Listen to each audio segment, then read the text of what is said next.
all right, what's the next mission? And so then you have to like, there's two things about it. One, and the reason why I bring this up is because I was talking to, I got a question from someone on Instagram recently, and this comes up a lot, where they had a big goal, they hit the goal, and then now they're moving through life and they feel almost aimless because they don't have a goal. And that goal, lacking a goal, can be such a bother thing, especially if you're a person that's like wants to get after it. It can almost feel like something's wrong, you know. And so in that sense, like I was telling them, first thing you do after you hit that goal is ride it out for a while, because it's natural. It's like the wave. It built up to a peak. It has to retract back a little bit. It can't keep going forever. And just like you can't keep going forever, because it's like my buddy Joe. He was in the military, and I remember he was telling me about seeing a machine gun, like a automatic belt fed weapon, being fired so long without a break that the barrel began to be turned red and sort of bend. Yeah, warp from the heat. Yeah. And they can just take the barrel and change it, and boom, you got a operational weapon, right? Take a little bit of a break, change it. We don't really work that way. We burn ourselves out and can go bad. So you have to take a break sometimes, because you don't want to burn out completely. It's like that. It's like the gun. Like, you have to back off the trigger a little bit. And for us, like, when we keep charging forward and we don't give it a break, bad things happen. In training, a lot of times you can see this, where people that have been training for a long time have the uncanny ability to power through things with willpower. Not always a good thing. Leads to a lot of times to injuries. And so I bring this up just so that all you guys are just getting ready to do your goals, you're getting after it. We're in the first sort of week of the new year. Make sure that you make some room and understand that once you get the goals, you'll then have to like sort of just embrace this period of kind of going backwards for a little bit, followed by taking a little bit of time to figure out what you want. And that might take months. That could take time, because you don't know. Sometimes you got to spend time with yourself to just figure out what it is that you actually want. And then you find your new goal and go forward. But there's a danger in putting so much emphasis on that goal, and understanding it, when you're achieving these goals, it really doesn't, it's not the goal that really matters. It's who you're turning yourself into that's important. If you get the blue belt, it's not the damn blue belt, it's you developing the skills to be a blue belt. If me making a certain dollar amount, it wasn't about me making the money. It was about me developing a person who could then make that money, and if taken away, could do it again, because I have the skills to do so. Right. And that's what matters.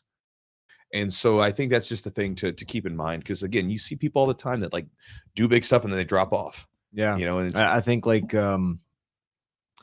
what you're hinting at, from what I'm getting from this, is that it's the process and the acquisition, the skill acquisition, the process of getting those skills, or even through acquisition of certain skills, or the process of learning a skill of some sort, you will ultimately achieve a goal or not. Maybe your skills are not up to par and you don't achieve that goal, or so I think like we do.